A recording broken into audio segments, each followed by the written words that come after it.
हम लोग पिछले क्लास में मौर्य वंश में जो मौर्य वंश के संस्थापक थे चंद्रगुप्त मौर्य, उनसे संबंधित जो महत्वपूर्ण फैक्ट था उसको हम लोग देख लिए थे।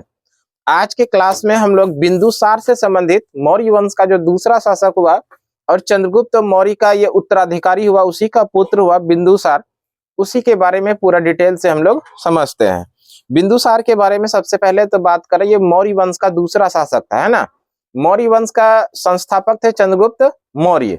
चंद्रगुप्त मौर्य के बाद मौर्य वंश का जो उत्तराधिकारी हुआ, यानी कि चंद्रगुप्त मौर्य का जो उत्तराधिकारी हुआ वो हुआ बिंदुसार, है ना। बिंदुसार चंद्रगुप्त मौर्य का उत्तराधिकारी भी हुआ और मौर्य वंश का दूसरा शासक भी हुआ। बिंदुसार के बारे में बात करें तो बिंदुसार ने 298 ईसा पूर्व 298 ईसा पूर्व से लेके 272 ईसा पूर्व तक मगध पर, यानी मगध पर मौर्य वंश के शासक के रूप में शासन किया था। ये जो टाइम पीरियड है बीसी में है, ईसा पूर्व में है, ये वेरिएशन करता है अलग अलग बुक में, वो आप अपने अकॉर्डिंग इसको देख लीजिएगा। क्लियर है। तो सबसे पहला तो बिंदुसार हो गया मौर्य वंश का दूसरा शासक। मौर्य वंश का दूसरा शासक, ये इंपॉर्टेंट है, मौर्य वंश का दूसरा शासक। मौर्य वंश का दूसरा शासक भी हुआ और इसी को आप कह सकते हैं चंद्रगुप्त मौर्य का उत्तराधिकारी भी हुआ। चंद्रगुप्त मौर्य का उत्तराधिकारी, चंद्रगुप्त मौर्य का उत्तराधिकारी कौन हुआ था? बिंदुसार उत्तराधिकारी। बिंदुसार को अन्य नाम जो था, इसका अन्य नाम भी था। बिंदुसार का अन्य नाम की बात करें, बिंदुसार के कई नाम थे, जिसमें से प्रमुख नाम जो था इसी को कहा जाता था सिंहसेन। सिंहसेन के नाम से भी इनको जाना जाता था। आपको सीधा प्रश्न पूछा जाएगा, बताइए मौर्य वंश के किस शासक को सिंहसेन के नाम से जानते थे? तब हम लोग आंसर क्या करेंगे? बिंदुसार। उसी तरह से इसको एक और नाम था अमित्रघात। इसी का एक और नाम था क्या? अमित्रघात। अमित्रघात के नाम से भी इसको जाना जाता था। तो ये भी प्रश्न इंपॉर्टेंट हो सकता है कि मौर्य वंश का किस शासक को अमित्रघात के नाम से जानते थे, तो वो कौन है? बिंदुसार।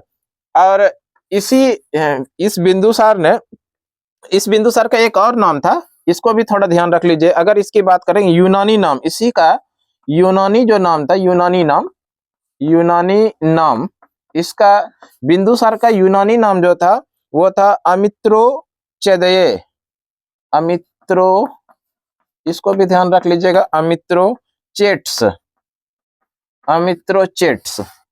अमित्रोचेट्स इसका यूनानी नाम था। अब आगे अगर बात करें बिंदुसार के बारे में, तो बिंदुसार माना जाता है, बिंदुसार को 16 पत्नियां थी। बिंदुसार को कितनी पत्नियां थी? 16 पत्नियां थी। एक बात आप लोग ध्यान रखिएगा भाई साहब, कि ये जो पढ़ा रहे हैं, पढ़ाने के क्रम में अगर बाय द वे हर्षई दीर्घई मिस्टेक हो जाए तो हर्षऊ दीर्घऊ उस पे ज्यादा विशेष फोकस नहीं कीजिएगा। आपको कंटेंट ठीक मिल रहा है उस पर आप आइएगा, है ना।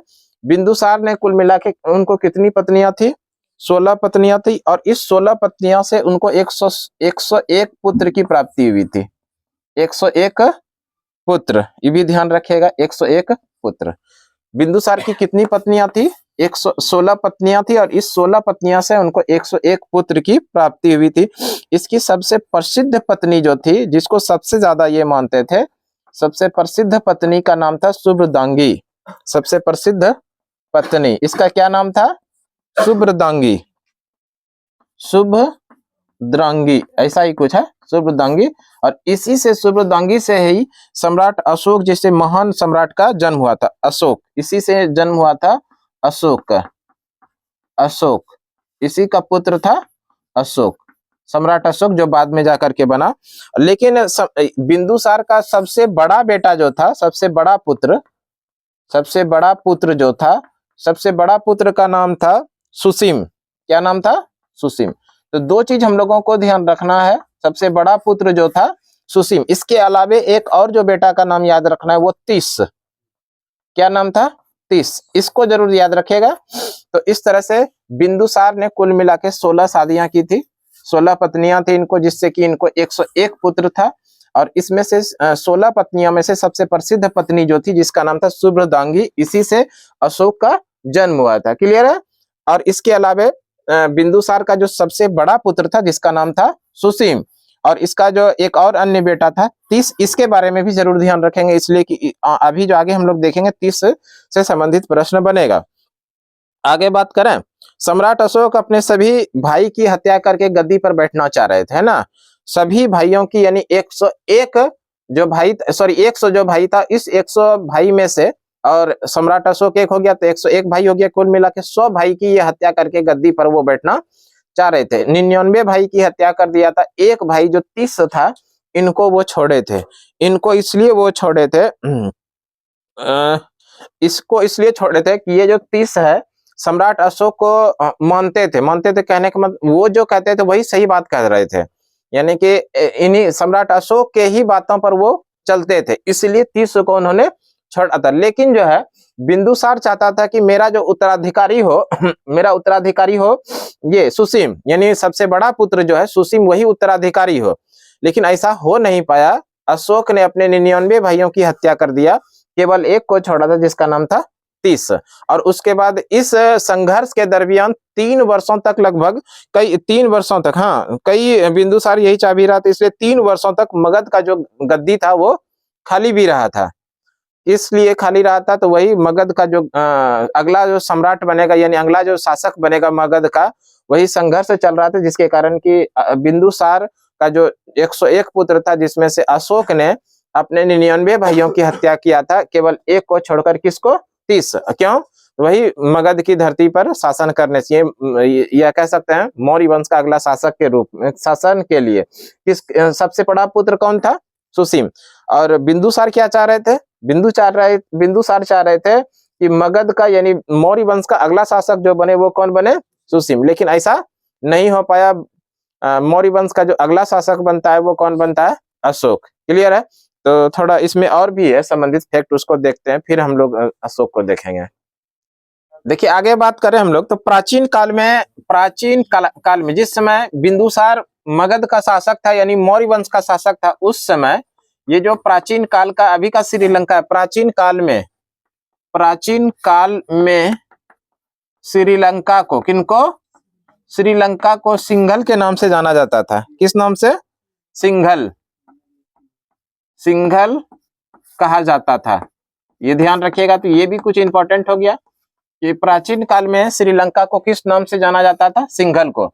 और इस सिंघल का शासक जो बनाया था, इस सिंघल का शासक बनाया था 30 को। सिंघल का शासक बनाया था किसको? 30। अभी जिसके बारे में हम लोग थोड़ा सा डिस्कस किए, 30 है ना, 30। बिंदुसार ने प्राचीन काल में श्रीलंका यानी सिंघल का शासक किसे बनाया था? वो बनाया था 30 को। सीधा प्रश्न याद रखिएगा, है ना। श्रीलंका का जो प्राचीन काल में नाम था वो क्या था? सिंघल। और इसी सिंघल का शासक बनाया था 30 को। किसने? बिंदुसार ने। आगे बात करें तो बिंदुसार के शासन काल में सुसीम तक्षशिला का शासक था। बिंदुसार के समय में सुसीम जो था, बिंदुसार का जो सबसे बड़ा पुत्र था, जिसका नाम था सुसीम। और ये सुसीम कहाँ का गवर्नर था? ये गवर्नर था तक्षशिला का। कहाँ का? तक्षशिला का गवर्नर। ये तक्षशिला वर्तमान समय में कहां पर है? पाकिस्तान में। ये तक्षशिला वर्तमान में कहां पर है? पाकिस्तान में। इसी तरह बिंदुसार ने अशोक को जो राज्यपाल बनाया था, अशोक को राज्यपाल बनाया था ये उज्जैन जो कि क्षिप्रा नदी के किनारे मध्य प्रदेश में स्थित है ना। अशोक कहाँ का राज्यपाल था? यानी गवर्नर था उज्जैन का। बिंदुसार ने अशोक को कहाँ का राज्यपाल बनाया था? उज्जैन। आगे बात करें, अशोक उज्जैन के, इसी बिंदुसार के दरबार में दो विदेशी, है ना, दरबार में दो विदेशी राजदूत आए थे। दो विदेशी राजदूत आए थे। इस राजदूत के बारे में थोड़ा समझिए। ये एक तो था डायमेकस, और ये डायमेकस के बारे में थोड़ा और समझ लीजिए। डायमेकस सीरिया से आए थे। कहां से? सीरिया। ये सीरिया की बात करें ना, ये सीरिया विश्व का सबसे अशांत देश माना जाता है। विश्व का सबसे अशांत देश किसे माना जाता है? सीरिया को। और इसी सीरिया से आए थे कौन? डायमेकस आए थे। ठीक है। के दरबार में दो विदेशी राजदूत आए थे। दरबार में दो विदेशी राजदूत की बात करें तो एक था डाइमेकस जो सीरिया से आया था, और दूसरा जो था ना उसका नाम था डायोनिसियस। ये डाइमेकस है, दूसरा था डायोनिसियस। डायोनिसियस डायोनिसियस जो है ये कहाँ से आए थे? मिस्र से। तो इसके बारे में भी ध्यान रखिएगा, मिस्र से ये आए थे। डाइमेकस सीरिया से आए थे, डायोनिसियस जो है डायोनिसियस ये आए थे मिस्र से। और ये दोनों ही आए थे भारत में, किनके दरबार में? बिंदुसार के दरबार में। ये जो बिंदुसार है, बिंदुसार आजीवक संप्रदाय के फॉलोवर थे, आजीवक संप्रदाय को मानते थे। आजीवक संप्रदाय, ये किस संप्रदाय को मानते थे? आजीवक संप्रदाय को मानते थे। आजीवक संप्रदाय को मानते थे। आजीवक संप्रदाय के बारे में थोड़ा सा हम लोग डिस्कस कर लें। आवेदक संप्रदाय, सॉरी आजीवक संप्रदाय। इस आजीवक संप्रदाय की शुरुआत किसने किया था? मखली पुत्र गोसाल ने। मखली पुत्र गोसाल, इसी मखली पुत्र गोसाल ने एक संप्रदाय की शुरुआत किया था जिसका नाम है आजीवक संप्रदाय। ये मखली पुत्र गोसाल वही मखली पुत्र गोसाल है जिन्होंने कि महावीर स्वामी के साथ में तपस्या शुरू किया था, है ना, और 6 वर्षों तक तपस्या भी किया था। तो ये है मखली पुत्र गोसाल। इसी मखली पुत्र गोसाल ने एक संप्रदाय की शुरुआत किया था जिसका नाम है आजीवक संप्रदाय। और यही आजीवक संप्रदाय के फॉलोवर्स थे कौन? बिंदुसार। क्लियर है? अगर बात कर ले ना, बिंदुसार जो है ना किस धर्म को मानते थे? ये उत्तर आप लोग कमेंट में बताइए कि बिंदुसार किस धर्म को मानते थे, बौद्ध धर्म या जैन धर्म। क्लियर है? में देख लेते हैं जो बुक में क्वेश्चन, इंपॉर्टेंट क्वेश्चन बनेगा बिंदुसार से संबंधित उसको, है ना। तो सबसे पहला इसमें बिंदुसार के बारे में जो दिया है, चंद्रगुप्त मौर्य का उत्तराधिकारी बिंदुसार हुआ। ये तो हम लोग पीछे पढ़ ही चुके हैं कि बिंदुसार जो उत्तराधिकारी हुआ था वो किसका? चंद्रगुप्त मौर्य का। मौर्य वंश का प्रथम शासक था चंद्रगुप्त मौर्य। चंद्रगुप्त मौर्य के बाद उसी का उत्तराधिकारी जो बना वो कौन बना? बिंदुसार। तो इस तरह से हम ये भी कह सकते हैं मौर्य वंश का दूसरा शासक जो बना वो कौन बना? बिंदुसार। और बिंदुसार मगध का शासक यानी मौर्य वंश का जो शासक बना वो बना 298 ईसा पूर्व में, है ना, मगध की राजगद्दी पर बैठा। आगे बात करें, अगला पॉइंट है अमित्रघात के नाम से बिंदुसार को जाना जाता है। ये भी हम लोग पीछे देखे, अमित्रघात के नाम से जाना जाता है किनको? बिंदुसार को। यानी कि बिंदुसार का अन्य नाम था अमित्रघात। अमित्रघात का अर्थ होता है शत्रु विनाशक, है ना। अगला पॉइंट है बिंदुसार आजीवक संप्रदाय का अनुयायी था। ये भी पीछे देखे, आजीवक संप्रदाय के अनुयायी थे बिंदुसार। आजीवक संप्रदाय की शुरुआत किया था मखलीपुत्र गोसाल ने। अगला पॉइंट है वायु पुराण में बिंदुसार को भद्रसार या वारीसार कहा गया है। ये इंपॉर्टेंट फैक्ट है जो कि हम लोग नहीं देखे थे। वायु पुराण में बिंदुसार को क्या कहा गया है? भद्रसार। ये अंडरलाइन कीजिएगा आप लोग। वायु पुराण में बिंदुसार को किस नाम से जाना गया है? वह है भद्रसार। वायु पुराण, पुराणों की संख्या 18 है ना, पुराणों की संख्या 18। उस 18 पुराण में से वायु पुराण जो है, इस वायु पुराण में बिंदुसार को किस नाम से जाना गया है? भद्रसार के नाम से, है ना। अगला पॉइंट है स्ट्रोबो के अनुसार सीरियन नरेश एंटियोकस ने बिंदुसार के दरबार में डाइमेकस नामक राजदूत भेजा। इसे ही मेगास्थनीज का उत्तराधिकारी माना जाता है। ये भी हम लोग पीछे देखे कि डाइमेकस जो है ये बिंदुसार के दरबार में आया था। और ये डाइमेकस किसका उत्तराधिकारी माना जाता है? मेगास्थनीज। मेगास्थनीज जो कि चंद्रगुप्त मौर्य के दरबार में आए थे, उसी तरह से बिंदुसार के दरबार में जो आए थे वो कौन आए थे? डाइमेकस आए थे, है ना। एक प्रश्न का उत्तर आप लोगों को कमेंट में छापना है कि मेगास्थनीज जो थे, मेगास्थनीज ने भारत में आकर के मौर्य साम्राज्य के बारे में लिखा, और साथ ही उन्होंने मौर्य साम्राज्य के बारे में किस पुस्तक के अंदर लिखा, उसी पुस्तक का नाम आप लोगों को कमेंट में छापना है। मेगास्थनीज की एक प्रसिद्ध पुस्तक है जिसके अंदर की मौर्य साम्राज्य के बारे में लिखा गया, उस पुस्तक का क्या नाम है? इसका उत्तर आप लोगों को कमेंट में देना है ना। आगे बात करें, जैन ग्रंथों में बिंदुसार को सिंहसेन कहा गया। जैन ग्रंथों में बिंदुसार को किस नाम से जाना जाता है? सिंहसेन। तो ये भी प्रश्न बनेगा आप लोगों के लिए कि बताइए बिंदुसार को सिंहसेन कहा गया किस ग्रंथों में? तो हम लोग आंसर क्या करेंगे? जैन ग्रंथों में। जैन ग्रंथों में बिंदुसार को किस नाम से जाना गया है? सिंहसेन। अगला पॉइंट है बिंदुसार के शासन काल में तक्षशिला में हुए विद्रोह का वर्णन। इस विद्रोह को दबाने के लिए बिंदुसार ने सबसे पहले सुसीम को और बाद में अशोक को भेजा। जिस समय बिंदुसार मगध पर शासन कर रहे थे, मौर्य वंश का शासक थे, उसी समय तक्षशिला जो कि वर्तमान समय में पाकिस्तान में है ना, वर्तमान में कहां पर है, पाकिस्तान में, यहाँ पर एक विद्रोह हुआ था और इस विद्रोह को दबाने के लिए बिंदुसार ने सबसे पहले किसको भेजा था, सुसीम को भेजा था, जो कि सुसीम बिंदुसार का सबसे बड़ा पुत्र था, उसको भेजा था, लेकिन उनसे संभला ये विद्रोह नहीं। फिर बाद में उसने किसको भेजा था, अशोक को, और अशोक ने बहुत अच्छे से उसको कंट्रोल किया था और वहां पर ये विद्रोह को दबाया था। आगे बात करते हैं, अगला पॉइंट है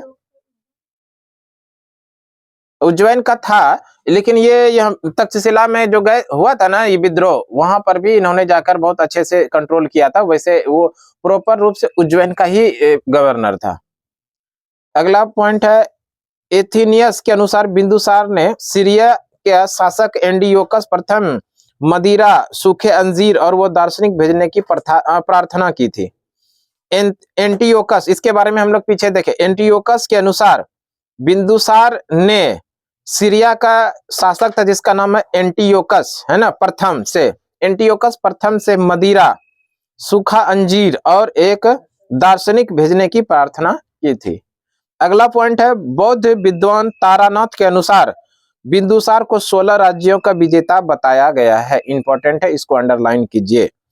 बिंदुसार को 16 राज्यों का विजेता बताया गया है, और ये कौन बताए हैं, एक बौद्ध विद्वान थे जिसका नाम है तारानाथ, है ना, तारानाथ ने बिंदुसार को 16 राज्यों का विजेता बताए थे। आगे तो अशोक के बारे में डिटेल से दिया है, इसी का उत्तराधिकारी, बिंदुसार का जो उत्तराधिकारी होगा, अगला शासक बनेगा, वो बनेगा कौन, सम्राट अशोक।